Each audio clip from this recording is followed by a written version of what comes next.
Qala rabbi shrah li sadri wa yassir li amri wahlul 'uqdatam min lisani yafqahu qawli. Wa qala an-nabiy sallallahu alaihi wasallam fa inna asdaqal hadithi kitabullah wa khairal hadi Muhammad sallallahu alaihi wasallam wa syarrul umuri muhdatsatuha wa kullu muhdatsatin bid'ah wa kullu bid'atin dhalalah wa kullu dhalalatin fin-nar. Kama qala an-nabiy sallallahu alaihi wasallam, amma ba'd. Tuan-tuan dan puan yang dirahmati Allah Subhanahu wa taala, alhamdulillah, syukur pada Allah pada malam ni dapat kita bersama-sama lagi untuk kita teruskan pengajian kita berkaitan dengan kitab kita, iaitu kitab Hadis Arba'un Al-Manawiyah, berkaitan dengan adab-adab sesama manusia yang dikarang, yang dihimpunkan hadisnya oleh Fadilatul Syekh Dr. Abdul Rahman bin Abdul Karim Al-Uthmani hafizahullah taala. Dan kita sampai pada bab yang ke-32, adab dengan makanan. Betul Sebelum ni kita ambil dua bab sekaligus, iaitu kan adab duduk dengan adab duduk di meja makan. So kita masuk bab yang ke-32. Perawi tuan-tuan mati Allah ataupun muallif rahimahullahu taala, dia berkata, betul bang, muallif rahimahullah taala, pengarang ataupun penghimpun hadis ni berkata, saya meriwayatkan hadis dalam bab ini daripada guru saya, iaitu Syekh Al-Fadil Wan Ja'far bin Wan Idris Pendang Kedah, dengan sanad yang bersambung kepada tama hadis Asma binti Abi Bakar radhiyallahu anha, bahawa apabila dibawakan kepada beliau al-tharid, tharid ni jenis makanan Arab, beliau yang akan menyuruh supaya ia ditiup terlebih dahulu sehingga wak panasnya habis. Beliau berkata, aku mendengar Rasulullah sallallahu alaihi wasallam bersabda, perbuatan ini mendatangkan lebih banyak keberkatan. Hadis riwayat Ad-Darimi dalam musnadnya nombor hadis 2091. Hadis yang kedua, Abu Hurairah radhiyallahu anhu berkata, Rasulullah sallallahu alaihi wasallam bersabda, sesiapa yang makan, maka hendaklah dia membersihkan di antara celah-celah giginya. Apa yang dikeluarkan dari celah-celah giginya, hendaklah dia membuangnya. Sekiranya dia mengeluarkan apa yang tersekat di celah-celah giginya dengan menggunakan lidahnya, maka hendaklah dia menelannya. Hadis wa Imam Ad-Darimi dalam musnadnya nombor hadis 2132. Hadis yang ketiga, Abdullah bin Umar radhiyallahu anhuma berkata, seorang lelaki sendawa di hadapan Rasulullah sallallahu alaihi wasallam. Baginda sallallahu alaihi wasallam bersabda, tahanlah dan sembunyikanlah suara sendawamu itu daripada kami dengan tanganmu. Sesungguhnya yang paling kerap kenyang di antara kalian di dunia ini adalah orang yang paling lama laparnya di hari kiamat.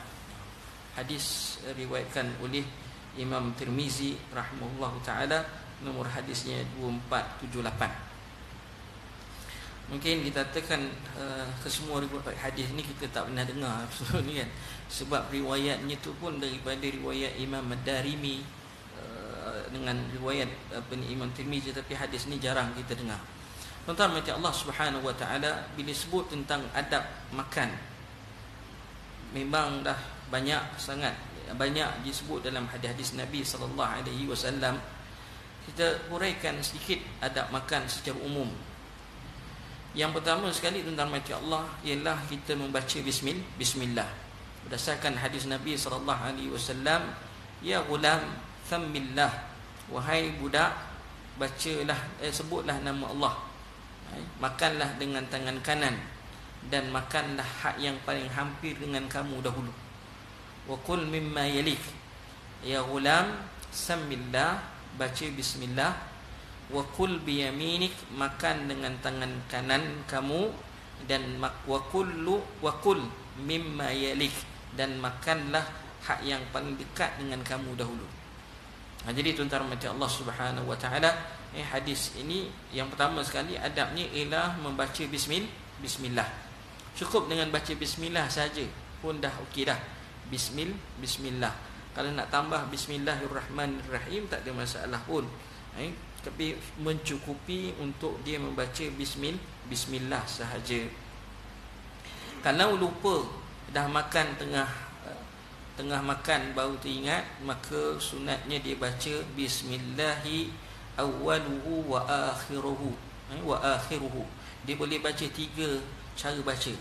Pertama, bismillahi awwaluhu wa akhiruhu dengan baris hadapan. Awwalu tu lam tu baris depan, awwaluhu wa akhiruhu ada ra-nya baris hadapan. Yang pertama. Yang kedua, baris atas, bismillahi awwalahu wa akhirahu. Yang ketiga, boleh kita baca juga bismillahi awwalihi wa akhirihi. Tiga-tiga boleh baca. Tapi jangan campur aduk je lah. Bagi atas, bagi depan, bagi bawah, semua dicampur. Dia salah satu ya, katakan. Berdasarkan hadis Nabi SAW, Nabi sebut fa in nasiya fi awwalihi falyakul bismillahi fi awwalihi wa akhirihi. Apabila kamu lupa di tengah makan, kamu lupa, baru teringat nak baca bismillah, maka Nabi kata bacalah bismillahi fi awwalihi wa akhirihi. Bacalah dengan nama Allah pada awalnya dan pada akhirnya. Hak ni tuan-tuan mati Allah masa makan ataupun minum sahaja. Jangan benda-benda yang lain juga turut sama dibaca. Kalau orang tanya, Ustaz, masa melakukan hubungan macam mana Ustaz? Boleh ke tengah-tengah tu lupa baca bismillah pada awal, tengah tu baru baca bismillahi awwalihi wa akhirihi? Tidak ada diriwayatkan begitu. Cuma yang ada disebut dalam bab makan, ya, katakan. Dan dikiaskan dalam bab minum, kerana makan dan minum ni dia sekali, katakan. Jadi tuan-tuan macam Allah Subhanahu wa taala, apa ni yang dibahaskan oleh para ulama hanya untuk makan sahaja dan ataupun minum. Kemudian macam Allah Subhanahu wa taala, makan dengan tangan kanan. Makan dengan tangan kanan. Iza akala ahadukum falyakul bi yamini. Apabila seorang makan adalah makan dengan tangan kanannya. Dalam hadis Nabi SAW, wa idza syariba falyashrib bi yamini. Kalau minum tangan kanan. Fa inna syaitana ya'kulu bi shimali wa yashrabu bi shimali. Hendaklah apabila syaitan, sesungguhnya syaitan itu makan dengan tangan kiri dan minum dengan tangan kirinya. Wallahu a'lam. Dalam hadis yang lain,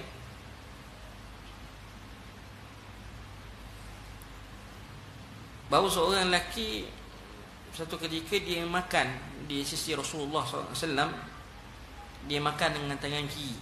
Faqala, Nabi bersabda, qul bi yaminik, makanlah dengan tangan kanan kamu. Qala la astati', saya tak mampu. La astati'. Qala la istata'ta, maknanya kamu tak mampu. Dia kata, ma mana'u illa al-kabir.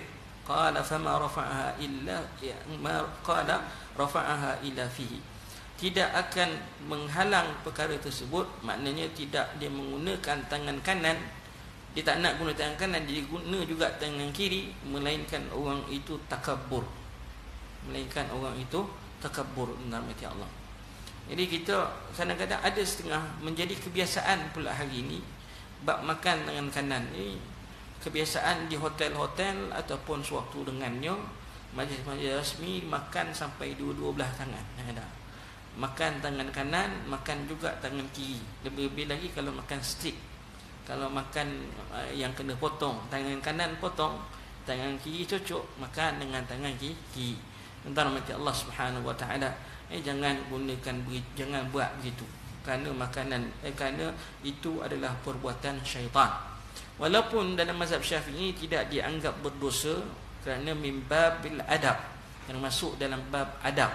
Sebagian ulama kata berdosa sebab Nabi tashbihkan, Nabi umpamakan perbuatan itu seperti syaitan. Kerana syaitan makan dengan tangan kiri dan minum tangan kiri. Tapi mazhab Syafi'i dia tidak jatuhkan hukumnya berdosa, cuma dikatakan perbuatan makruh sahaja, katakan. Wallahu a'lam. Kemudian yang kelima, tentang Allah Subhanahu wa taala, makan dengan yang paling hampir dulu. Yang hampir dengan kita tu, tentang Allah. Yang hampir. Jangan kita ambil hak tengah-tengah dulu. Jangan kita kata kalau hidang tu yang di hujung dulu yang diminta. Makan ambil dulu yang dekat dengan dia dahulu. Dah ambil yang dekat, barulah minta yang jauh. Adab dalam makan. Qul mimma yalik, kata Nabi SAW, makanlah hak yang paling hampir dengan kamu. Wallahu a'lam. Kemudian kita kata jangan sekali-kali mengaibkan makanan. Makanan tu kalau tak sedap, tak nak makan, tinggal je, katakan. Kalau makanan tu sedap, katakan makan teruslah. Tapi kalau tak sedap, jangan duk aibkan makanan. Apatah lagi komen kepada tukang masak. Sebab hadis riwayat Bukhari dan juga Muslim, Nabi daripada Abu Hurairah radhiyallahu anhu fi ma rawahu Bukhari wa Muslim, qala ma'aba an-nabiy sallallahu alaihi wasallam ta'aman qat in ishtahahu akalahu wa illa tarakahu. Nabi tidak pernah sekali mengaibkan makanan. Mengaibkan makanan Nabi tak pernah. Qattun dalam hadis. In ishtahahu, kalau dia rasa sedap, rasa ada nafsu nak makan, dia makan. Ada sedap makanlah. Wa illa tarakahu, kalau rasa tak sedap tu dia tinggallah. Dia tak makan, katakan. Tapi untuk mengaibkan makanan, kata makanan tak sedap lah, ginilah, Nabi tak buat gitu. Ini yang kita tak mampu lagi nak buat adab ni kan. Kita kadang-kadang kat rumahnya, ni kurang garam, ni pedas lah sangat, katakan, masin lah sangat, katakan, tawar lah sangat, macam-macam kita duk komen, duk komen. Jadi kalau boleh cuba elakkan, katakan, min babil adab.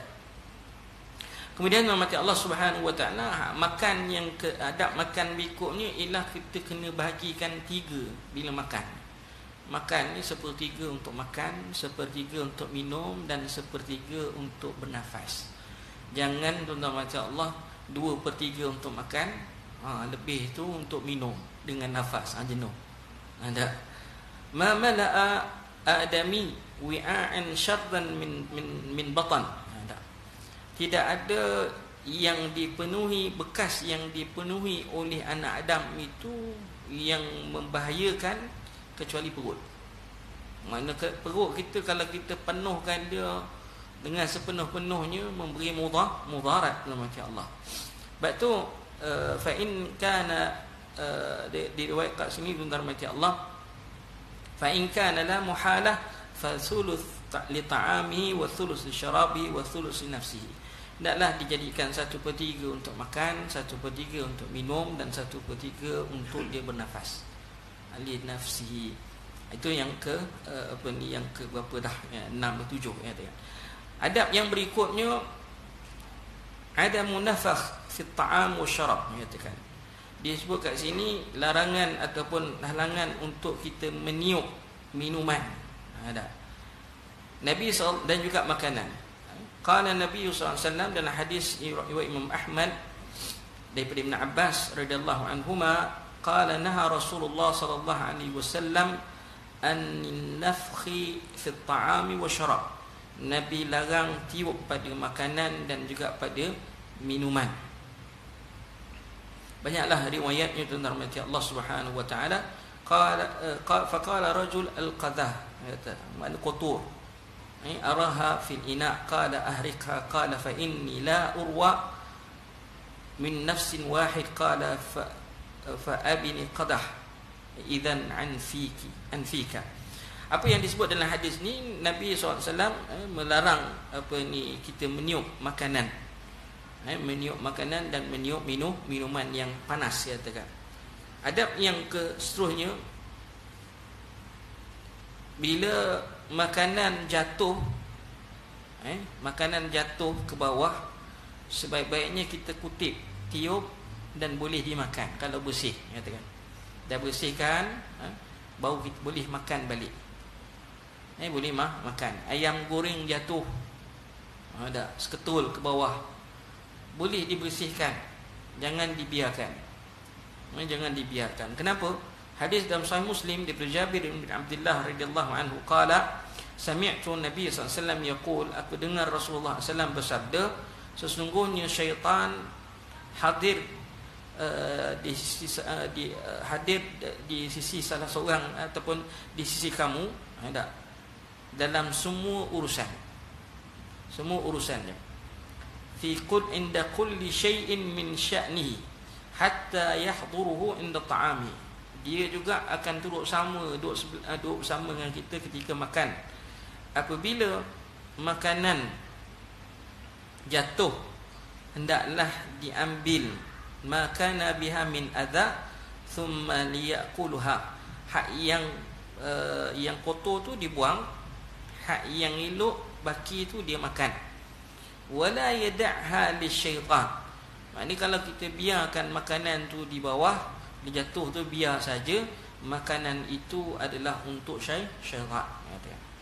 Fa idza farigha falyal'aq asabi'ahu. Selepas makan dia, kita kata dia jilatlah jari dia. Jilat jarinya. Jilat jari, fa innahu la yadri fi ayyi ta'amihi takunu barakah. Kerana dia tak tahu kat mana keberkatan nasinya, makanan dia. Hak yang jatuh ke tu, hak yang terakhir pada tangan ni ke. Nanti kita akan lihat hadis Nabi SAW. Nabi kata yang akhir itu ada barakah. Ada. Kadang-kadang kita yang last tu lah tak ada orang nak makan. Yang makanan yang akhir tu tak ada orang nak makan. Sedangkan yang akhir itu adalah barakah. Wallahu a'lam. Jadi tuan-tuan mati Allah Subhanahu wa taala, adab di sini makanan yang jatuh boleh diambil. Jangan dianggap satu benda pengotor orang ni dah jatuh pun ambil. Tak. Ingat ni, itu sunnah Nabi SAW. Kenapa diambil Ustaz? Kerana tidak mahu ianya dimakan oleh syaitan, ataupun tak nak ditinggal makanan itu untuk syaitan. Mati Allah. Ada. Kita elakkan perkara tersebut. Kita pun kalau nampak syaitan makan makanan itu, lama dah kita tendang kan. Tapi kita duk biarkan je, kita makan jatuh. So, kalau jatuh tu kat pinggan kita, kalau jatuh atas meja sikit sebiji tu boleh kutip, tak masalah. Menyatakan cium, bersihkan. Tapi orang menganggap benda tu kotor, katakan. Orang menganggap. Tapi yang kotor dia tak anggap kotor. Dia anggap okey. Ini masalah kita lah. Ada. Yang kotor tu tak dianggap kotor, yang bersih tu dianggap kotor. Ada. Wallahu a'lam. Jadi kita kena ubah kita punya sebagai orang Islam lah. Orang kafir dan tak dia lah tak. Katakan. Yang keseterusnya tuan-tuan mati Allah, kalau kita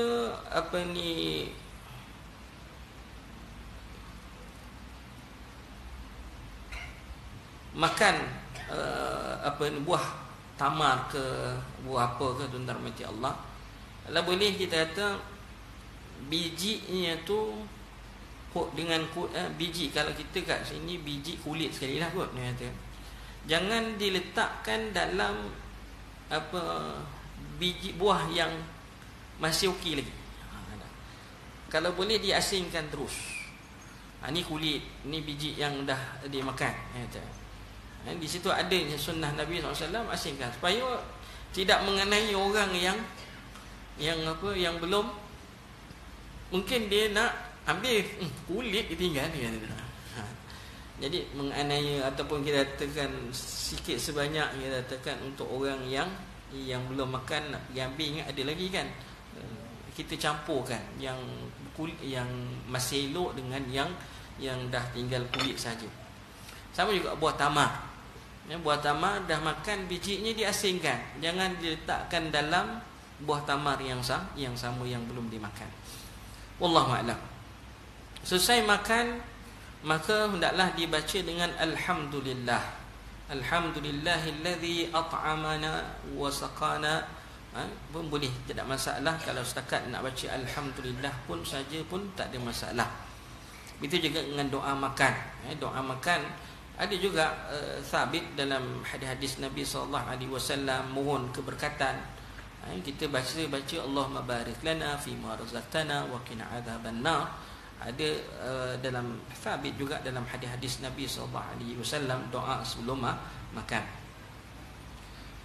Kemudian dalam macam Allah Subhanahu wa taala, itu antara yang yang disebut dalam hadis-hadis Nabi SAW. Mari kita tengok perbincangan yang disebut dalam kitab ini. Yang pertama sekali daripada Asma binti Abi Bakar radhiyallahu anha. Hadis Asma binti Abi Bakar radhiyallahu anha, saya kena tengok yang dalam bahasa Arab ni. Dalam bahasa Arab Nabi sebut, dia kata Sayyidatina Asma binti Abi Bakar radhiyallahu anha anna kanat iza utiyat bi tharid amarat bihi fa ghuttiya hatta yadhhaba fawruhu wa dukhanu. فتقول وتقول إني سمعت رسول الله صلى الله عليه وسلم يقول هو أعظم للبركة.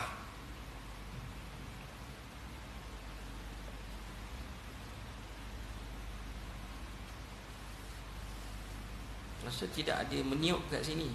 Terjemahannya ada meniup.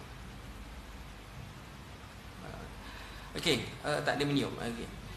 Daripada apa ni, beliau, dia kata Asma binti Abi Bakar bahawa apabila dibawakan kepada beliau tharid, jenis makanan, beliau akan menyuruh supaya ia ditutup terlebih dahulu sehinggalah wak kepanasannya habis.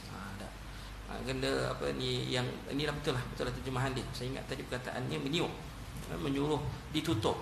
Meniup tadi kita dah sebut tak boleh tiup. Makanan tadi tak boleh ditiup.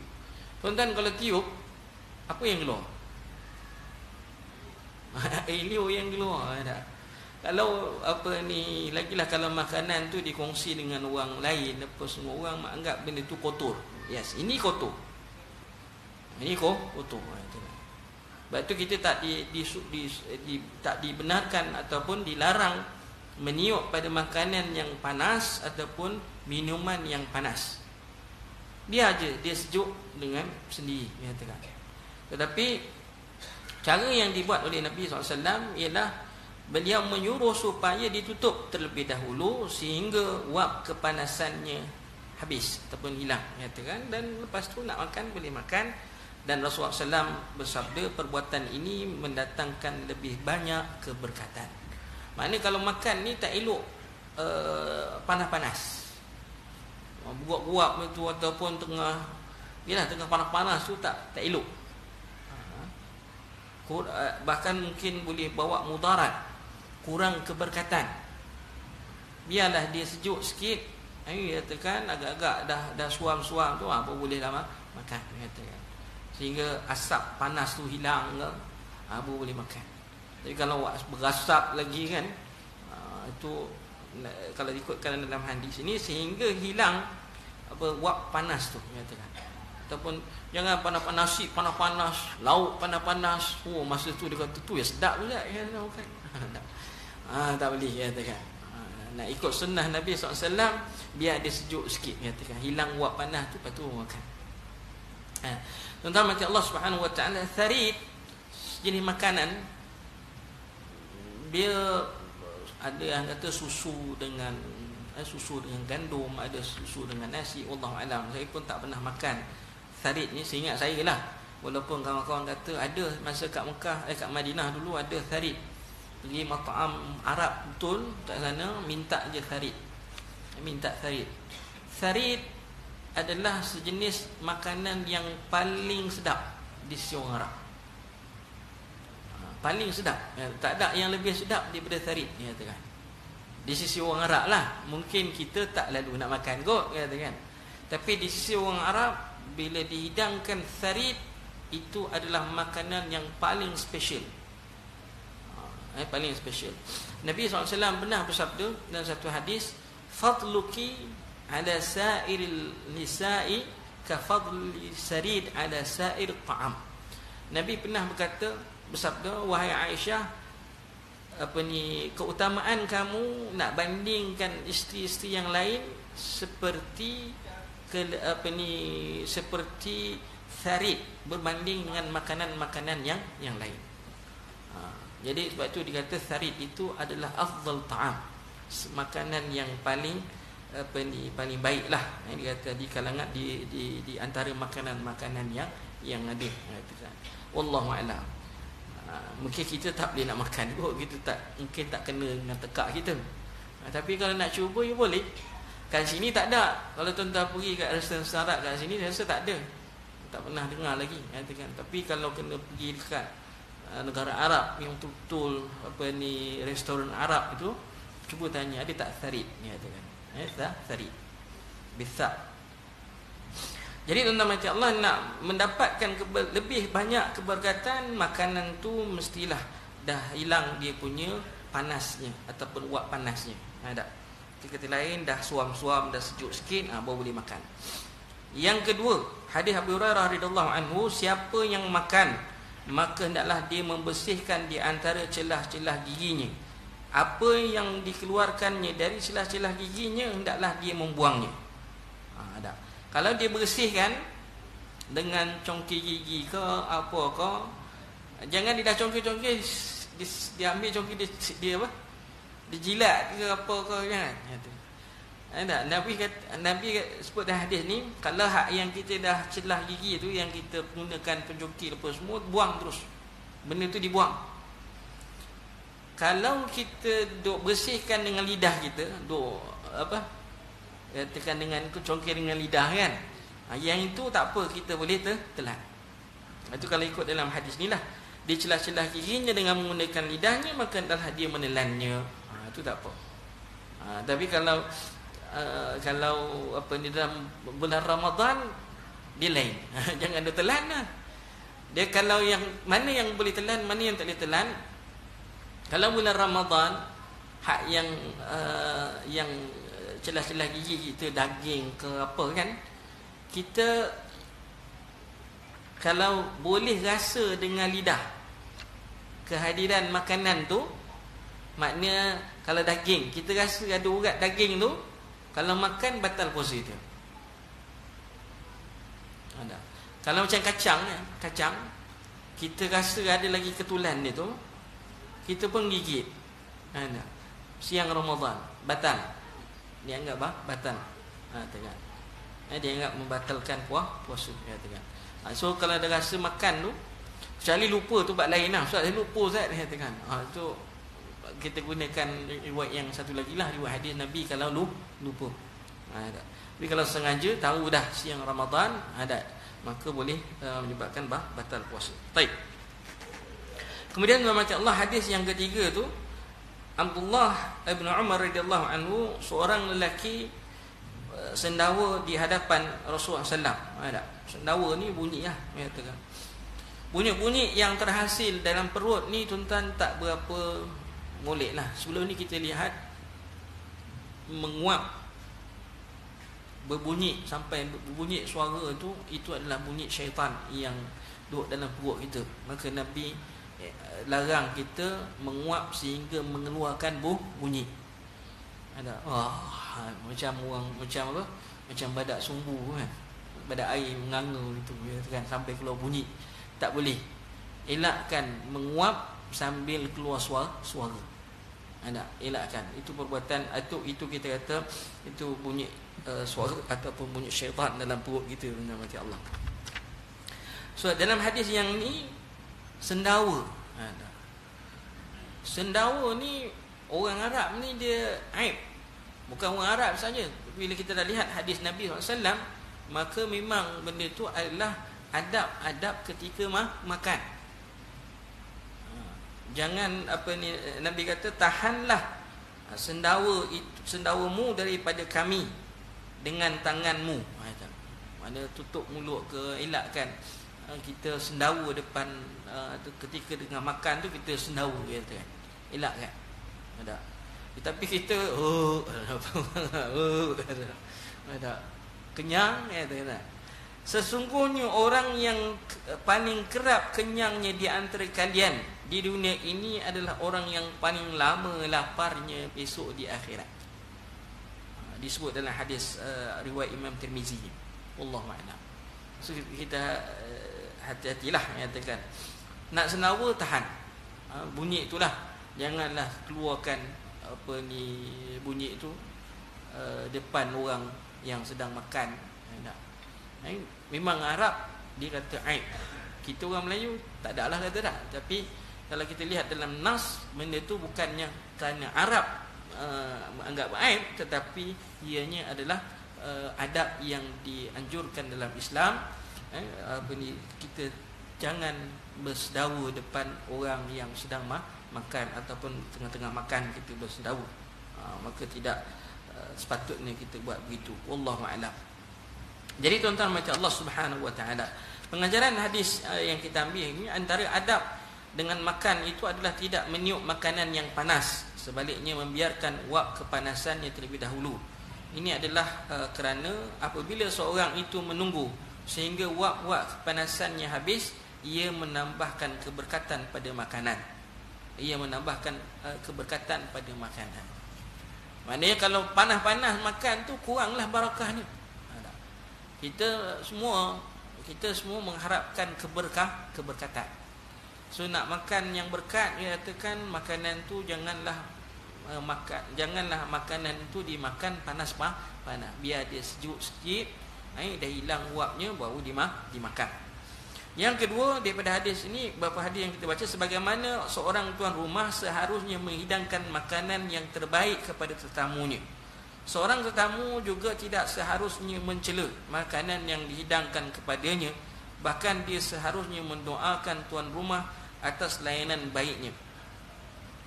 Dulu kalau kita kata, kita bila jemput orang datang makan kat rumah kita, antaranya ialah kita beroleh kita kata keberkatan. Orang hadir ke rumah, makan kat rumah, kita pun dapat apa ni. Sebab tu orang Melayu dia suka jemput orang makan ke rumah, kata kan.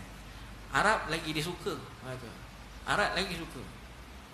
Kan saya adalah seorang kenal masa belajar dulu, saya diberitahukan dulu adalah kawan Arab, dia kata kawan keluarga angkat tu, dia cerita dia ni kalau balik dia semayang Jumaat, dia orang pergi semayang kat Masjid Nabawi. Dia balik daripada semayang Jumaat, siapa yang dia jumpa yang dia nak ajak datang makan, dia ajak makan ke rumah, dia ajak makan. Sebab memberi makan kepada orang ni macam Allah Subhanahu wa taala ialah kita kata selain dapat pahala, kerana ia sunnah Nabi SAW memberi makan pada orang.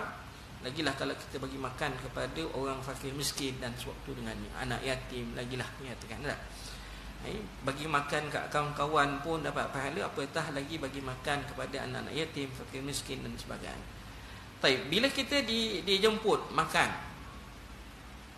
disediakan makan, dihidangkan makan, antara yang kita khawatiri, ini satu perkara yang kita perlu khawatiri juga.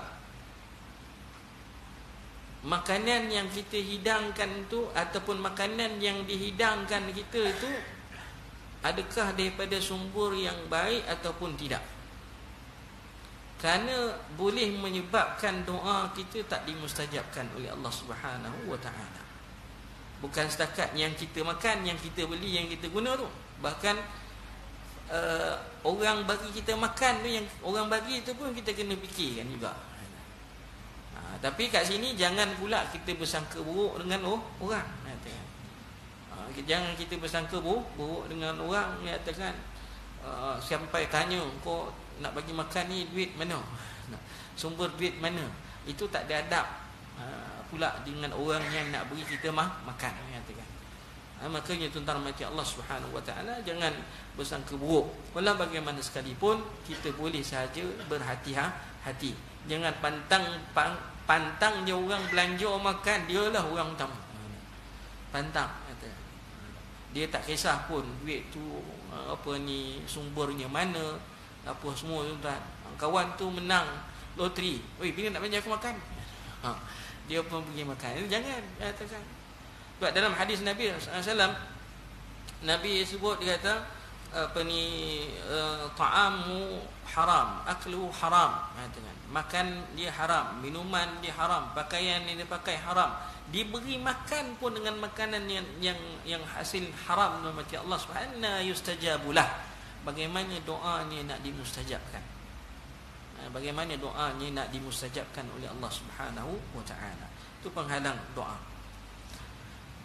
Dan adabnya pula, kita bila orang bagi makan, kita dah makan, setakat antaranya Nabi suruh kita doakan keberkatan ada kepada orang yang memberi makan. moga Allah memberkati kamu. Kata. Ada, moga Allah memberkati keluarga kamu. Itu adab kita yang orang dah jamu kita makan, selain kita ucapkan jazakumullahu khaira, moga Allah berikan ganjaran, kita doakan keberkatan pada rezeki. Doakanlah moga Allah limpahkan rezeki. Apa doa pun tak ada masalah. Antara doa yang boleh kita baca lah keberkatan lah. Doakan keberkatan. Sebab tu bila tetamu datang rumah ni, dia bawa berkat. Dia bawa berkat. Berkat tu ada bila dia mendoakan tu. Tapi kita ni kadang-kadang orang jamu kita makan, panggil kita pergi makan rumah orang, kadang-kadang kita tak ada pun doa kan. Paling tinggi, paling ramai yang cakap terima kasih ya, terima kasih ya, terima kasih je. Setakat tu je. Terima kasih nama Allah Subhanahu Wa Taala bagus nak sebut, tetapi dia tak sampai doa tu. Dia hanya ucapkan terima kasih je. Kalau doa minimum, sebab tu Nabi beritahu pada minimum tu kita ucapkan jazakumullahu khaira, moga Allah beri ganjaran yang baik pada kamu. Itu doa. Dan adab kita kena doakan orang yang bagi makan kat kita, orang yang buatkan makanan kat kita.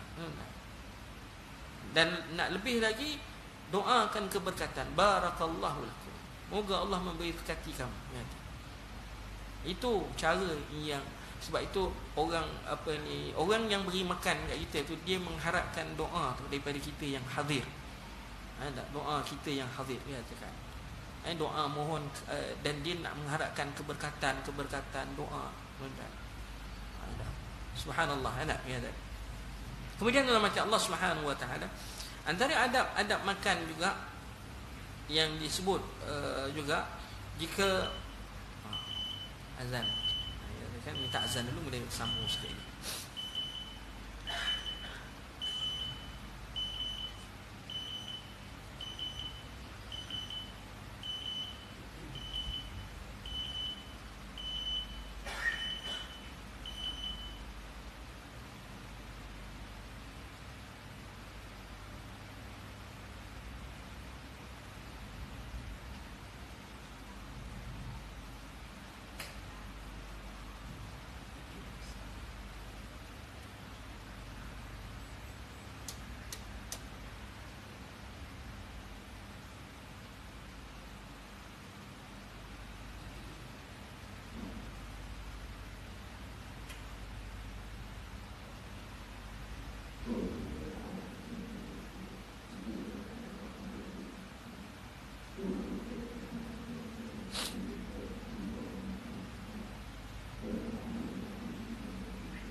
antara adab-adab makan macam Allah Subhanahu wa taala, Nabi tak makan sambil bersandar.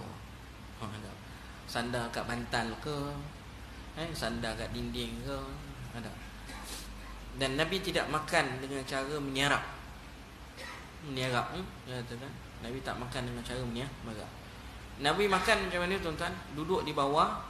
Tak salah nak duduk atas kursi, katakan. Tapi kalau duduk di bawah, caranya ialah kita insapkan tangan kaki kanan kita dan kita duduk di atas kaki kiri. Mana tangan kaki kanan kita macam ni kata nak tunjukkan. Dalam Sahih Muslim Nabi makan macam kita duduk biasa lah. Nabi duduk tinggi ke atas. Dia kata saya sibuk rijna yumna, dia tegakkan kaki kanan ini, wa yajlisu ala rijlihi al-yusra, dia insapkan kaki kanan dan dia duduk di atas kaki kiri. So, dia duduk ini bukan. Kalau duduk di bawah, kalau di atas kursi tak ada macam ni nak katakan. Kalau duduk di bawah Allah makna. Ini nak sabit dalam hadis Nabi makan utama duduk di bawah dan makan. Dan sunat juga makan yang sesuai lah. Jangan nasi dengan 3 jari. Nasi dengan 3 jari tak habis ni lah. Kita makan benda yang sesuai dengan 3 jari, kita makan dengan 3 jari. Macam buah, tamar dan sebagainya, kita guna dengan 3 jari. Lepas tu kalau nasi tak, memang tak boleh dengan 3 jari. Unless pakai sudu. Kalau kita pakai sudu ya 3 jari. Kalau Syekh kami dulu kata kalau kau nak topikkan sudu nak pakai 3 jari, pakai sudu. Pakai sudu kita pakai lah, nak pakai 3 jari pun tak ada sudu dia buat ini kan. Tapi yang akhirnya Nabi tak ada pakai sudu, Nabi pakai jari. Jadi para ulama kata sesuaikan makanan, sesuaikan dengan makan. Kalau makanan itu sesuai dengan 3 jari, jadi tak. Kalau sesuai dengan 3 jari, mungkin makan dengan 5 jari. Sama juga dengan kita jilat jari, jangan dikolong sampai habis, sampai pangkal jari. Itu dah buruk sangat. Kita makan ujung je. Cukuplah kita jilat yang ada di bahagian satu ruang yang lebih sikit, tapi janganlah sampai habis dulu. Nampak foto ataupun nampak dia cakap kalau dikolong sampai habis penuh jari. Okey.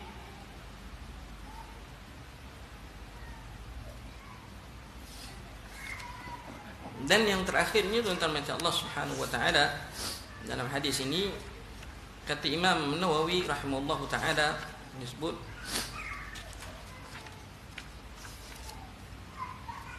di antara adab makan yang ditekankan adalah ia tidak mengaibkan makanan dengan memberi komen. Sebagai contoh, makanan ini masin, masam, kurang masin, pekat, cair, tak masak dan sebagainya. Imam Nawawi kata di antara adab makan tu tak boleh komen lah makanan tu. Nak makan, habiskan. Tak nak makan, mati Allah Subhanahu wa taala, senyap, tinggalkan. Ya, tekan. Ada, itu saja. Seboleh mungkin. Kita, apa dia?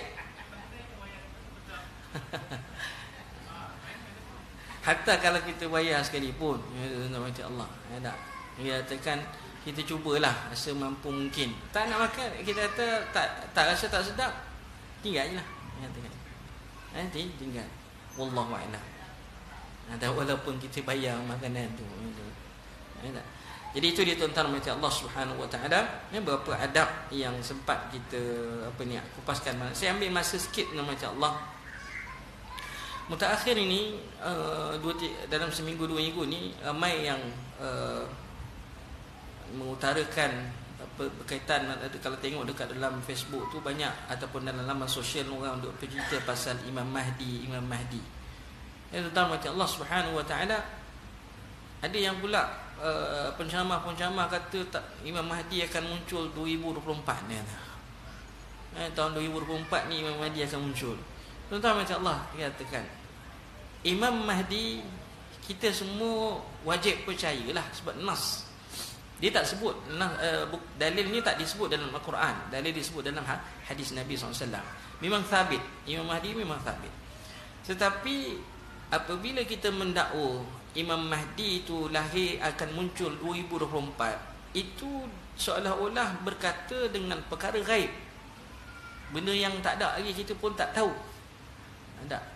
Pengetahuan tentang bila berlakunya, bila lahir, munculnya Imam Mahdi itu, tuan-tuan mati Allah, tak disebut pun dalam mana-mana hadis Nabi SAW. Maka bila mendakwa akan muncul 2024 ke, ini semua tuan-tuan mati Allah dakwaan yang batil, katakan. Wa ma ya'lamul ghaiba illa Allah. Tak ada siapa pun yang tahu perkara gaib kecuali Allah Subhanahu wa taala. Yang seterusnya tuan-tuan, Imam Mahdi dia takkan mengaku dia Imam Mahdi. Kalau mengaku Imam Mahdi, itu bukan Imam Mahdi. Imam Sufyan Al-Thawri rahimahullahu taala, dia kata, idza marra al-Mahdi wa anta fil bait, dia kata, fala yakhruj, fala takhruj, dia kata. Imam Mahdi kalau dia lalu depan rumah kamu, orang dia kata aku Imam Mahdi, aku Imam Mahdi, dia lalu depan kamu, fala takhruj, daripada rumah kamu, maka kamu jangan keluar daripada rumah. Kalau kamu duduk dalam, jangan keluar. Jangan keluar, kata. Sehinggalah Imam Mahdi ni orang akan mengiktiraf dia Imam Mahdi. Bukan dia sendiri mengaku yang dia Imam Mahdi. Kalau dia mengaku dia Imam Mahdi, tuan-tuan, batil.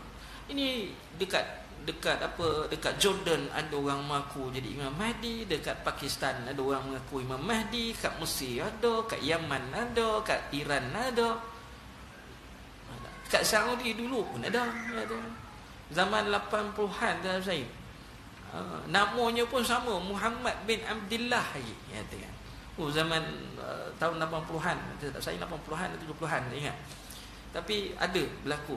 Tuan-tuan ingat kisah Masjidil Haram ditawan. Kalau ingatlah, katakan, Masjidil Haram pernah ditawan.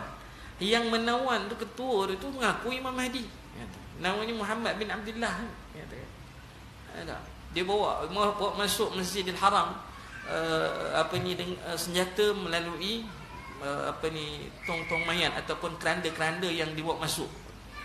Saya dikhabarkan begitulah. Ada videonya, tapi video lama. Macam mana kat Masjidil Haram itu ditawan, katakan. Antara orang Melayu kita yang masih lagi hidup, dikatakan, kalau ikutkan maklumat yang diberitahu tu kepada saya, antara orang yang masih lagi hidup yang ketika itu ada dalam Masjidil Haram ketika keadaan itu berlaku, tak silap saya, Profesor Dr. Muhammad Radhi bin Uthman. Dia antara orang yang ada dalam tu ketika di Kaabah Masjidil Haram itu ditawan. Masa tu dia belajar dekat sana.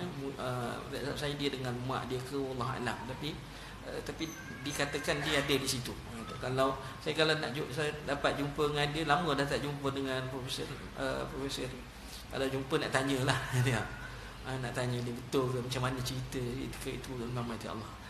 Itu dekat Malaysia pun ada juga orang mendakwa Imam Mahdi. Bukan seorang dua orang, ada juga. Bahkan kalau ikutkan Mufti Perlis baru ni, dia kata mengikut risikan dia orang berkumpul dekat Perlis. Daripada Perlis tu dia dah siapkan senjata, panahnya, lembingnya, apa semua. Ni risikan, tapi mungkin dah tak jadi ikut, Allah alam lah. Dia orang nak bergerak daripada Perlis naik ke Thailand naik sampailah ke Mekah sana, kata. Dahsyat, kata. Ini selalu jangan di-scam lah, katakan, dengan benda-benda macam ni, tuan-tuan mati Allah Subhanahu wa taala. Scam ni dia katakan Imam Mahdi ni daripada zaman zaman sahabat, zaman tabi'in, zaman sahabat lagi dah ada orang mengaku macam-macam, nabi lah, rasul lah. Selepas nabi wafat ada orang mengaku jadi Musailamatul Kadzdzab. Apatah lagi zaman tabi'in yang mendakwa Imam Mahdi, zaman tu dah ada tak takkan dinukil kata-kata Imam Thawri dalam pernyataan beliau menyatakan.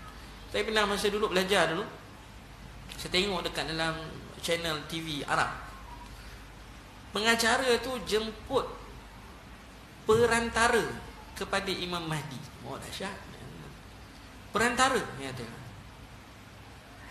dia kata pengacara ni pun bagus juga, dia tanya tu memang dia nak matikan kawan tu lah istilahnya, kata kan. Betul ke kamu boleh berhubung? Betul, aku boleh telefon dia. Dahsyat ni, kata boleh telefon pun semua. Tapi semuanya batil, semuanya tak betul. Wallahu a'lam. Imam Mahdi macam Allah Subhanahu wa taala, kita kata dalam hadis-hadis yang sahih memang dia akan muncul, tetapi dia sendiri tidak mendakwa dia adalah Imam Mahdi, tapi dia akan dibai'ah, ya tekan. Dalam tempoh dia akan memimpin umat Islam dengan mati Allah Subhanahu wa taala dan menjadi imam ketika salat bersama-sama dengan Nabi Isa alaihi salam. Dan kemudian berlakulah peperangan ketika Nabi Isa ketika Imam Mahdi muncul. Tak lama selepas itu akan keluarlah Dajjal dan juga ataupun ketika itu Dajjal akan keluar. Ketika itu juga Nabi Isa akan turun. So ada 3 peristiwa yang berlaku, mengatakan Imam Mahdi, Dajjal dan juga dikatakan turunnya Nabi Isa alaihi salam. So bercakap dengan perkara tersebut, 2024 akan muncul Imam Mahdi. Ini lagi dahsyat, mengatakan tak boleh, mengatakan tolong tuan-tuan, kadang-kadang dulu ada juga yang mendakwa kiamat berlaku 2012 lah. Ada ustaz kata kiamat akan berlaku tarikh sekian-sekian lah, tahun sekian-sekian lah. Macam Allah Subhanahu wa taala, benda gaib kita tak boleh nak tentukan bila berlaku, tahun bila berlaku. Nabi sendiri pun tak tahu. Takkah kita lebih alim, lebih tahu daripada Nabi? Nabi yang terima wahyu daripada Allah Subhanahu wa taala pun tak tahu. Yang dia tahu ialah alamat saja, mengatakan. Yang dikhabarkan itu pun alamat itu bila munculnya pun dia tak tahu. Nabi pun tak tahu. Tapi alamat yang disebut oleh Nabi SAW itu kan sama juga termasuk dengan Imam Mahdi. Nabi tak pernah sebut dalam mana-mana hadis akan Imam Mahdi akan lahir sekian tahun. Tak ada, mengatakan. So kalau mendakwa benda gaib. Bila mendakwa benda gaib, kita belajar akidah tentang Allah Subhanahu wa taala. Benda gaib ini perlu diisbatkan dengan nas Al-Quran dan hadis Nabi SAW. Kalau siapa belajar kitab tauhid, kita katakan kitab tauhid, benda berkaitan dengan perkara gaib perlu diisbatkan dengan nas Al-Quran dan hadis Nabi SAW. Ini tak perlu, jangan kalau dapat sampai kat kita, stop kat kita, jangan duk sebarkan kat orang. Wallahu a'lam bishawab. Jadi setakat itu saja tentang mati Allah. Terima kasih. Jazakumullah khair. Kita akhiri dengan bacaan tasbih kafar. Subhanakallahumma bihamdika asyhadu an la ilaha illa anta wa astaghfiruka wa atubu ilaik. Assalamualaikum warahmatullahi wabarakatuh.